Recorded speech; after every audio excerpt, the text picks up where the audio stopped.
Hello दोस्तों, स्वागत है आपका हमारे यूट्यूब चैनल मरीन वर्ल्ड में। दोस्तों, आज के इस वीडियो में मैं आपको बताऊंगा कि सीआईडी ऑफिसर कैसे बने और इससे जुड़ी सारी जानकारी मैं आप लोगों को आज की इस वीडियो में दूंगा।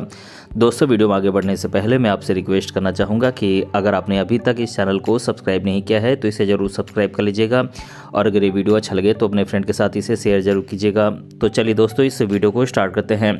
दोस्तों, इस वीडियो में आप सीआईडी ऑफिसर क्या है, सीआईडी ऑफिसर कैसे बने, सीआईडी ऑफिसर बनने के लिए क्या करें, इससे संबंधित पूरी जानकारी पाएंगे।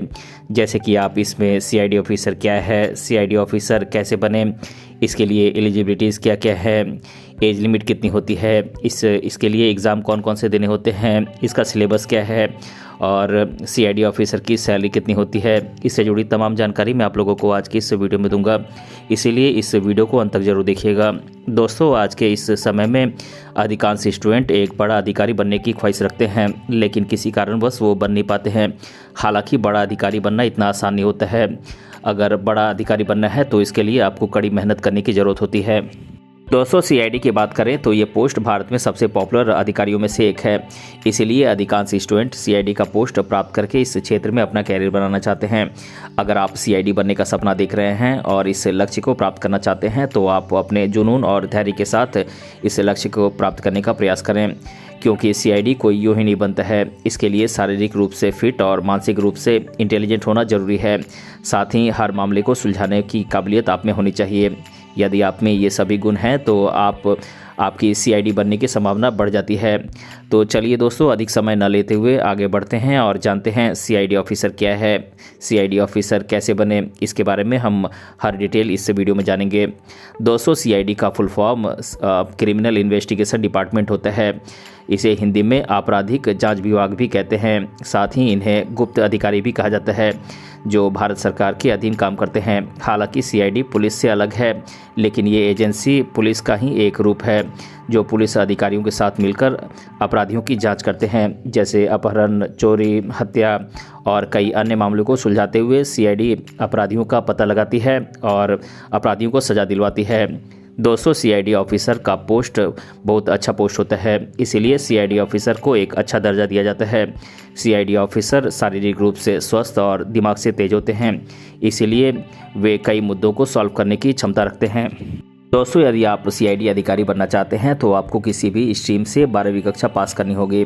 अगर आप इसमें हायर पोस्ट प्राप्त करना चाहते हैं तो आपको इसके लिए किसी भी मान्यता प्राप्त कॉलेज या यूनिवर्सिटी से पहले ग्रेजुएशन पूरा करना होगा।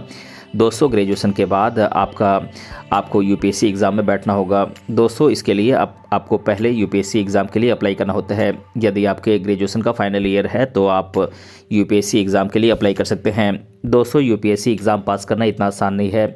इसके लिए आपको कड़ी मेहनत करने की ज़रूरत होती है और ये एग्ज़ाम सीआईडी ऑफिसर बनने के लिए 3 पार्ट्स में डिवाइडेड है, तीन चरणों में डिवाइडेड है, जैसे कि रिटेन टेस्ट, फिजिकल टेस्ट और इंटरव्यू के रूप में। यदि आप इन तीनों एग्ज़ाम्स को अच्छे मार्क्स के साथ आप क्वालिफाई कर लेते हैं तो आप सीआईडी का पोस्ट आसानी से प्राप्त कर लेते हैं। दोस्तों, यदि आप सीआईडी ऑफिसर बनना चाहते हैं तो आपके पास कुछ ज़रूरी एजुकेशनल क्वालिफ़िकेशंस और फिजिकल क्वालिफ़िकेशंस होनी चाहिए। दोस्तों, सीआईडी ऑफिसर बनने के लिए आपका भारत का नागरिक होना ज़रूरी है। आप किसी भी सब्जेक्ट से 12वीं कक्षा पास कर सकते हैं। उसके बाद आपको किसी भी मान्यता प्राप्त कॉलेज या यूनिवर्सिटी से आपको ग्रेजुएशन पूरा करना होगा। दोस्तों, सीआईडी अधिकारी बनने के लिए मेल और फीमेल दोनों कैटेगरी के कैंडिडेट्स इसके लिए अप्लाई कर सकते हैं। दोस्तों, यदि आप जनरल कैटेगरी के कैंडिडेट हैं तो सीआईडी अधिकारी बनने के लिए आपकी एज लिमिट 20 साल से 27 साल के बीच होनी चाहिए। अगर आप ओबीसी कैटेगरी के कैंडिडेट हैं तो इसके लिए आपकी एज लिमिट 20 साल से 27 साल के बीच होनी चाहिए और इसमें मैक्सिमम एज लिमिट में सरकार के द्वारा ओबीसी कैटेगरी के कैंडिडेट्स को 3 साल की छूट दी जाती है। दोस्तों, यदि आप SC ST कैटेगरी के कैंडिडेट हैं तो आपकी एज लिमिट 20 साल से 27 साल के बीच होनी चाहिए और मैक्सिमम एज लिमिट में 5 साल की छूट कैटेगरी वाइज यहाँ पर भी दी जाती है। दोस्तों, अब बात करते हैं सीआईडी अधिकारी बनने के लिए फिजिकल क्राइटेरिया के, यानी कि शारीरिक मापदंड के। दोस्तों, मेल कैंडिडेट्स के लिए हाइट 165 सेंटीमीटर यानी कि 165 सेंटीमीटर होनी चाहिए। फीमेल कैटेगरी के कैंडिडेट्स के लिए हाइट 150 सेंटीमीटर यानी कि 150 सेंटीमीटर होनी चाहिए। चेस्ट की बात करें तो 76 सेंटीमीटर बिना फुलाए और फुलाकर 84 सेंटीमीटर होना चाहिए। दोस्तों, आई साइट की बात करें तो चश्मा या बिना चश्मा के डिस्टेंट विज़न 6/6 होनी चाहिए और दूसरे में 6/9 होनी चाहिए।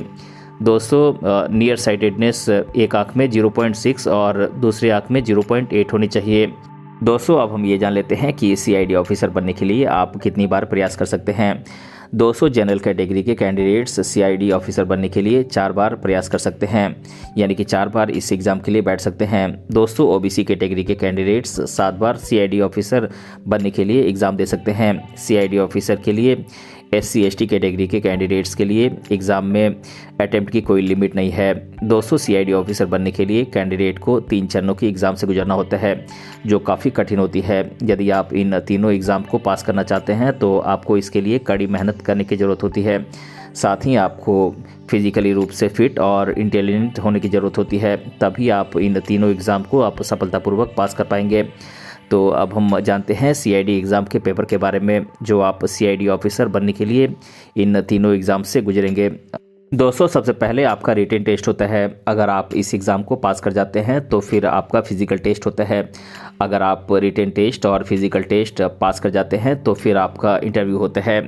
दोस्तों पहले हम रिटन एग्ज़ाम के बारे में जान लेते हैं। दोस्तों CID ऑफिसर बनने के लिए आपको UPSC यानी कि यूनियन पब्लिक सर्विस कमीशन संघ लोक सेवा आयोग के द्वारा आयोजित रिटन एग्ज़ाम आपको पास करनी होती है, जिसमें आपको मेनली 2 एग्ज़ाम पास करनी होती है, पार्ट 1 और पार्ट 2। दोस्तों यदि आप इन दोनों एग्ज़ाम को पास करना चाहते हैं तो आपको इसके लिए कड़ी मेहनत करने की ज़रूरत होती है। अगर आप इस एग्ज़ाम को अच्छे मार्क्स के साथ पास करते हैं तो आप अपने मंजिल के करीब पहुंच जाते हैं। बात करें पार्ट 1 के सिलेबस की तो दोस्तों ये एग्ज़ाम 2 घंटे का होता है और इस एग्ज़ाम में आपसे कुल 200 मार्क्स से सवाल पूछ जाते हैं। इसमें जनरल इंटेलिजेंस प्लस रीजनिंग से आपसे 50 मार्क्स से सवाल पूछ जाते हैं। जनरल अवेयरनेस से आपसे 50 मार्क्स से सवाल पूछ जाते हैं। न्यूमेरिकल एबिलिटी से आपसे 50 मार्क्स से सवाल पूछ जाते हैं और इंग्लिश से आपसे 50 मार्क्स से सवाल पूछ जाते हैं। वहीं बात करें पार्ट 2 के सिलेबस की, इसके पैटर्न की, तो दोस्तों ये एग्ज़ाम कुल 4 घंटे का होता है और इसमें कुल 400 मार्क्स से सवाल आपसे पूछ जाते हैं। इसमें न्यूमेरिकल एबिलिटी से आपसे यानी कि अर्थमेटिक्स से आपसे 100 सवाल पूछे जाते हैं और इसके लिए आपको 2 घंटे का समय मिलता है। और इंग्लिश लैंग्वेज और कॉम्प्रिहेंशन के लिए आपको 2 घंटे का समय मिलता है और इससे 200 मार्क्स से सवाल पूछ जाते हैं और 100 मार्क्स इंटरव्यू को होते हैं। दोस्तों इसी के साथ ही अगर आप फिज़िकल टेस्ट और इंटरव्यू पास करते हैं तो आपका सिलेक्शन CID ऑफिसर के लिए किया जाता है। दोस्तों CID ऑफिसर बनने के लिए यदि आप UPSC के द्वारा आयोजित एग्ज़ाम को क्वालिफाई करना चाहते हैं तो आपको इस एग्ज़ाम के सिलेबस के अनुसार पढ़ाई करनी होगी।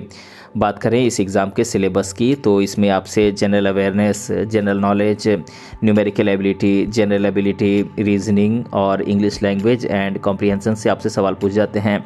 दोस्तों CID ऑफिसर की सैलरी उनकी रैंक के अनुसार अलग अलग होती है। अगर देखा जाए तो CID ऑफिसर की सैलरी लगभग 8,000 से 25,000 रुपये मंथली होती है और जैसे जैसे इनका एक्सपीरियंस इस क्षेत्र में बढ़ता जाता है वैसे वैसे इनकी सैलरी भी बढ़ती जाती है। इसके अलावा इन्हें ग्रेड पे महंगाई भत्ता, यात्रा भत्ता, चिकित्सा भत्ता और आवास भत्ता आदि अन्य भत्ते इन्हें दिए जाते हैं। तो दोस्तों आज के इस वीडियो में मैंने आप लोगों को बताया कि CID ऑफिसर कैसे बने और इसके बारे में मैंने आप लोगों को आज की इस वीडियो में डिटेल से बताया है। दोस्तों अगर आपको ये वीडियो पसंद आया है तो अपने फ्रेंड के साथ इसे शेयर ज़रूर कीजिएगा और अगर आप चैनल पर नए हैं तो इसे ज़रूर सब्सक्राइब कीजिएगा। मिलते हैं अगले वीडियो में किसी अन्य टॉपिक के साथ, तब तक के लिए धन्यवाद।